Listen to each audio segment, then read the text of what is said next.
사촌이 땅을 사면 배가 아프다, 이런 말이 있습니다. 가까운 친척에게 좋은 일이 일어나면 그걸 축하해 주지는 못하고 시기하는 마음이 앞설 때가 있습니다. 그게 우리 사람의 본능인지도 모르겠습니다. 우리는 우리 주변 사람들을 경쟁자로 여길 때가 많습니다. 사실 어릴 적부터 이렇게 입시 위주의 교육을 받다 보니 학교에서부터 다른 학생들과 경쟁하는 법을 배웁니다. 다른 학생들보다 공부를 잘해서 1등을 하면 자랑스러워하고 반대로 꼴찌를 하면 부끄러워합니다. 1등을 한 학생은 훌륭한 학생으로 여겨지고 꼴찌를 한 학생은 훌륭하지 못한 학생으로 여겨지기도 합니다.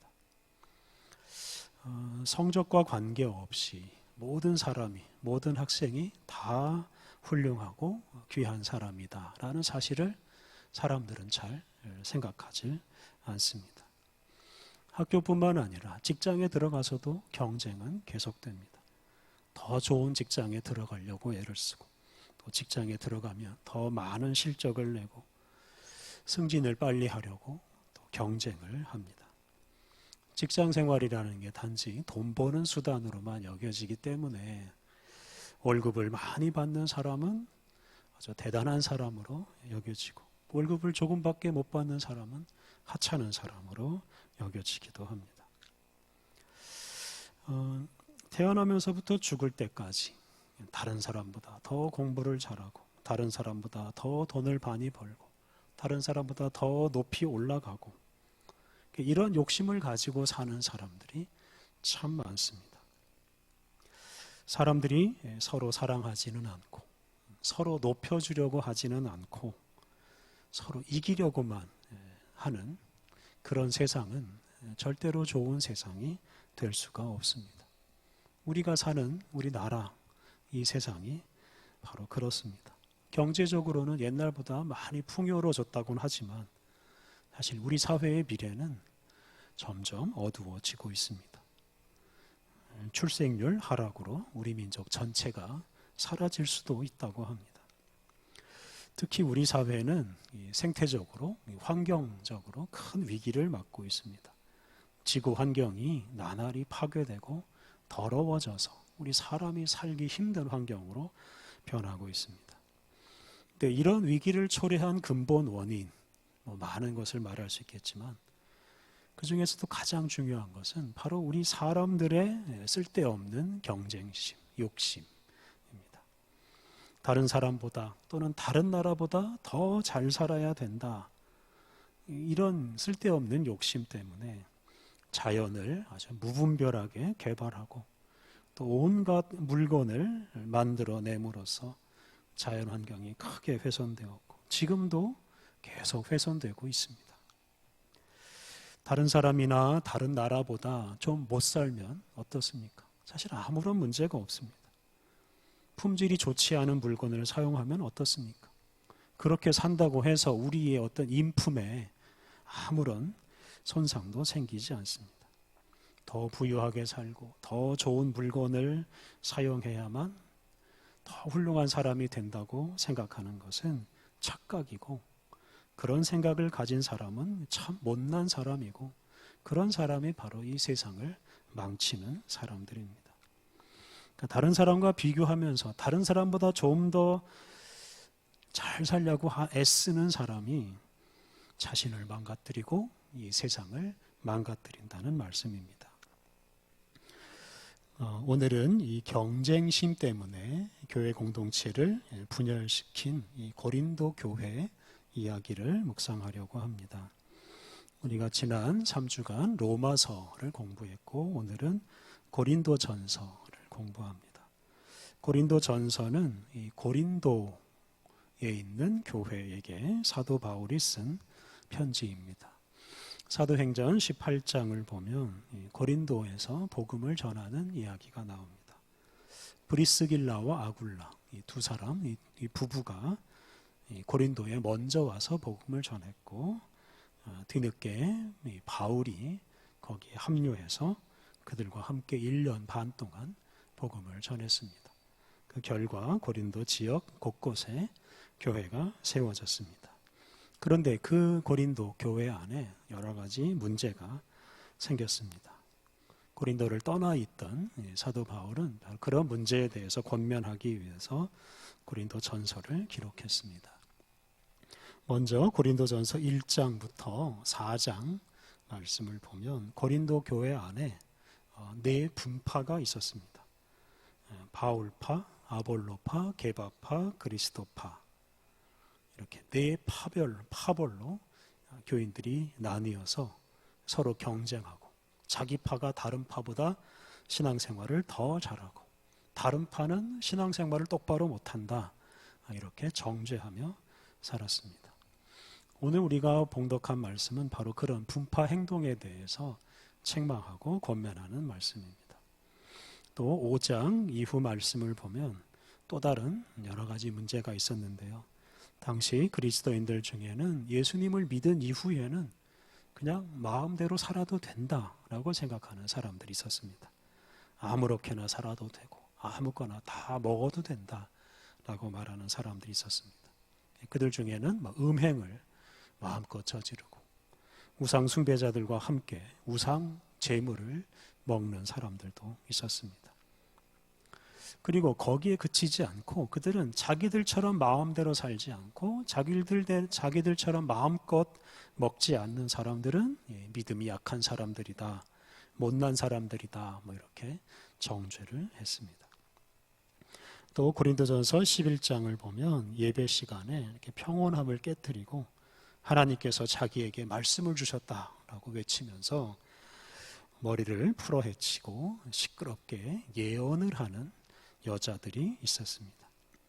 또 성찬식을 할 때 사람이 다 모인 다음에 성찬식을 하는 게 아니라 그냥 자기 아는 사람들끼리 또는 소위 수준이 맞는 사람들끼리 모여서 성찬식을 하는 일들도 있었습니다.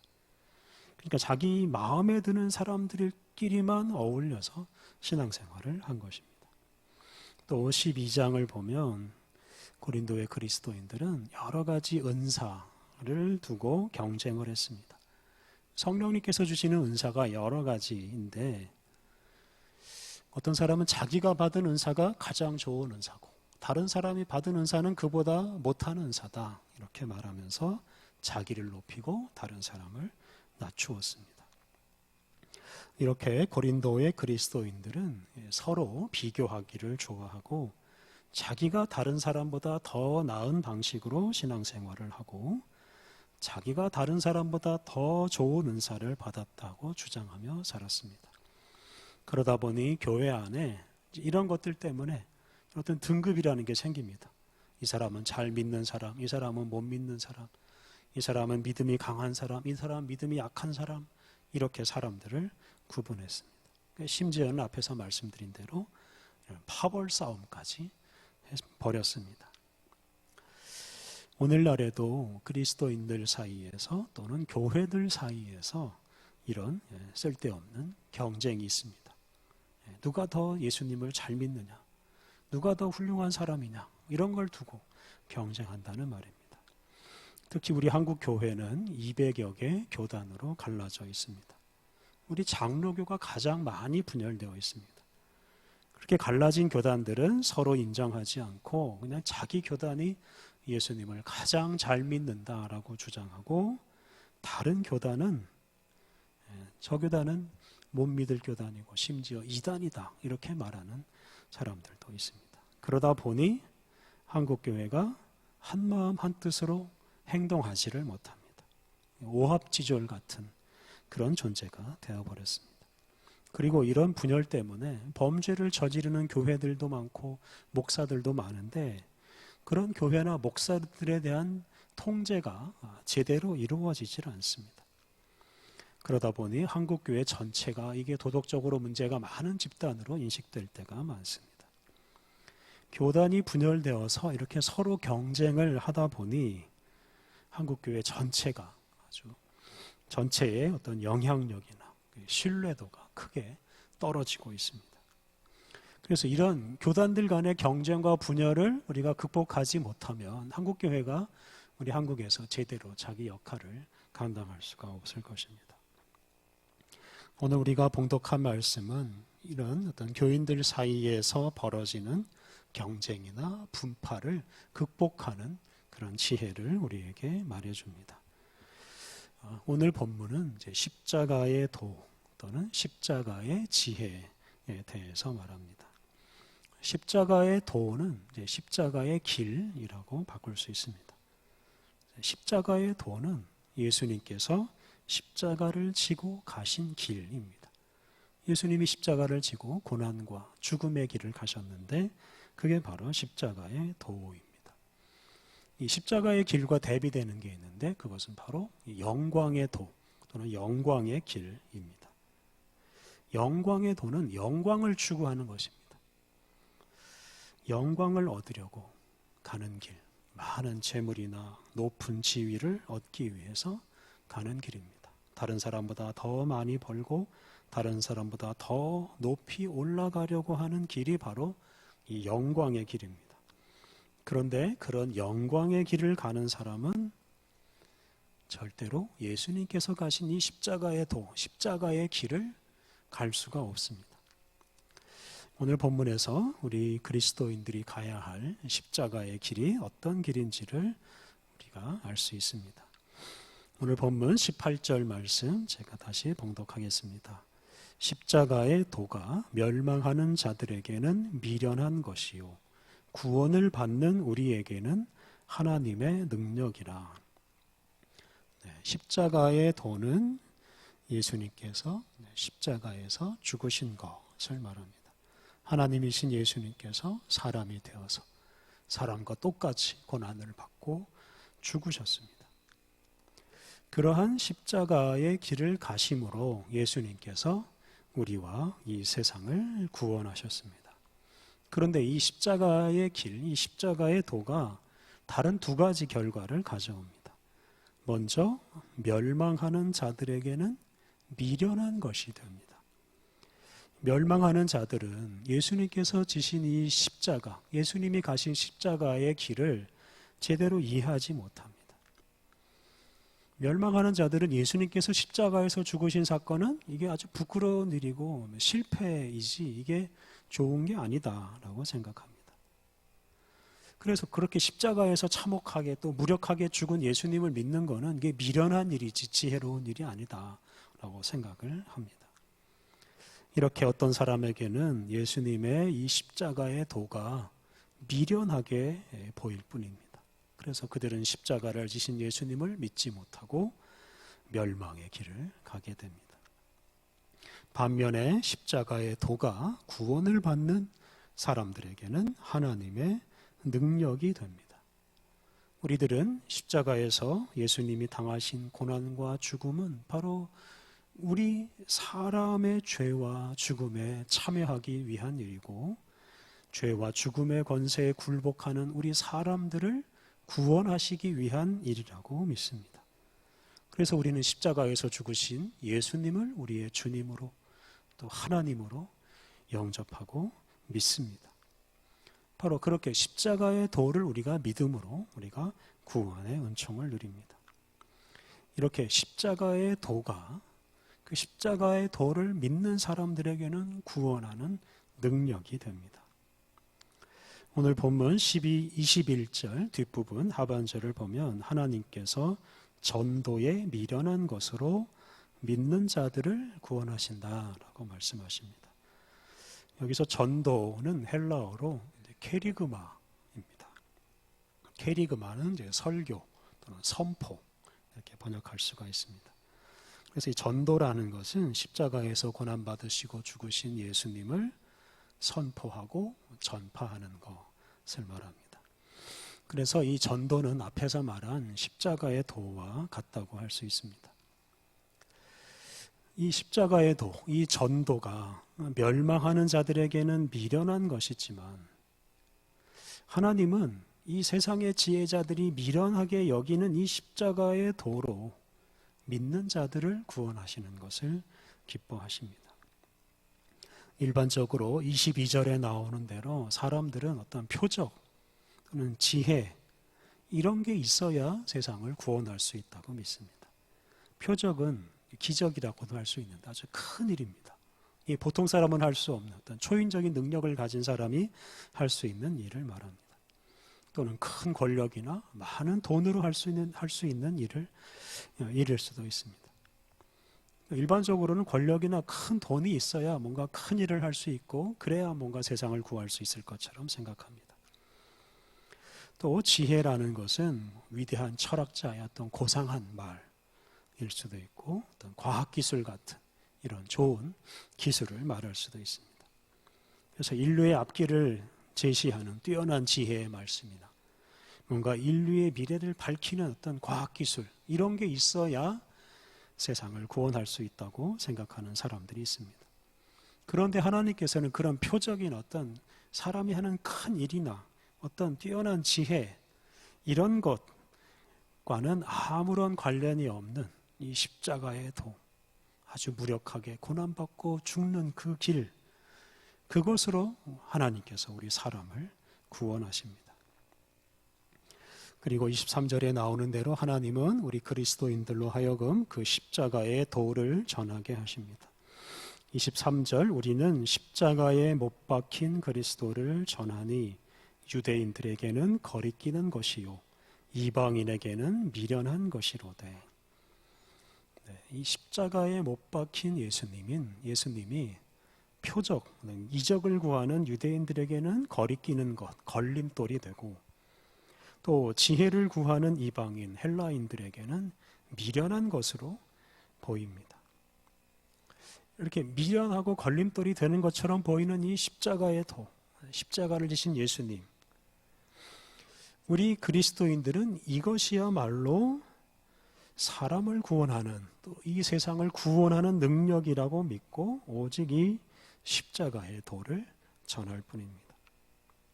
우리는 표적과 지혜를 주장하는 사람들에게 그러한 것들로는 결코 세상을 구원할 수 없고 오직 십자가를 지신 예수님이 우리를 구원하신다라고 선포하는 사람들입니다. 고린도의 일부 그리스도인들은 자신이 다른 사람보다 뛰어나고 자기가 다른 사람들보다